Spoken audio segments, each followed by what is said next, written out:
let me just remind you before I go any further, you're important to God's plan, okay?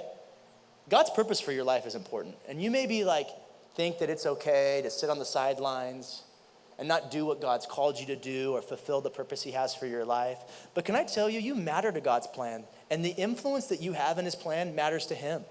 And if you just sit out and you don't live out what God's, how God's called you to live, other people are going to be impacted by that. Just like these disciples who gave up on praying for this kid.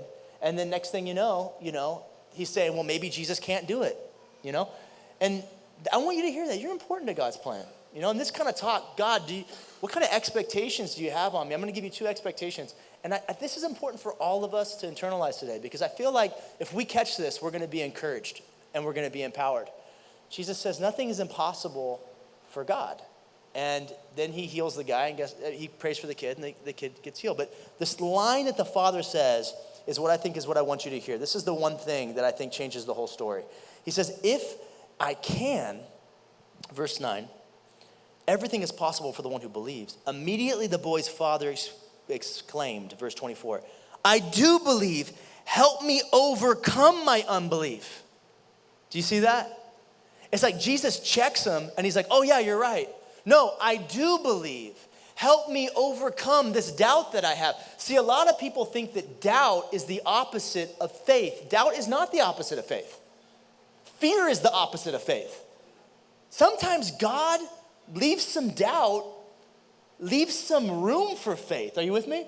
Sometimes his plan is our faith to grow stronger than our doubt, so we leave with a stronger faith. And there could be things that you're going through right now, and you're like, yeah, I'm trying to trust God, but I don't understand. Point number 1, God wants you to trust him. He expects you to trust him when you don't understand. The only time religion can be healthy is if you are seeing your faith as a relationship with a father and you're like his son or daughter. That's the only way this works. Jesus tells us this is how to pray, our Father. And just like I have expectations on my kids, your father has expectations on you. If I tell my son not to touch the frying pan, right, because it's hot, but he doesn't understand whatever that is, nuclear dynamics or whatever that crap that's going on with the flames. He doesn't understand all that, but he understands that he can trust me. That's a whole different thing. Like, I want my son to trust me because he knows that I love him and I care about him until he matures enough to understand why. But until then, he's got to be able to trust me while he doesn't understand. Nod your head if you're with me.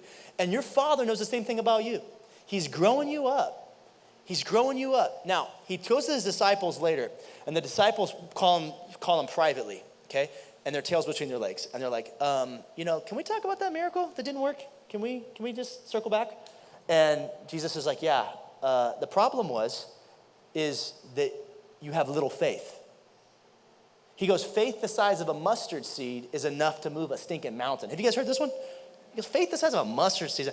Now, what he doesn't say is you lacked faith. There's a difference between lack of faith and little faith. Lack of faith is not enough faith. Little faith is your faith not being enough for you. He's saying, no, not a lack of faith. He's saying little, as in size, okay? The word there in Greek is oligopistos, okay? It means immature faith. It means underdeveloped faith. It means baby faith. He's saying your faith hasn't grown up yet, but that doesn't mean it's an excuse, because even tiny faith the size of a mustard seed, which hasn't grown up yet, are you with me? That's enough to move a whole mountain, because it's not about how powerful your faith is. It's about how powerful your God is. And even faith this big in a big God can move mountains.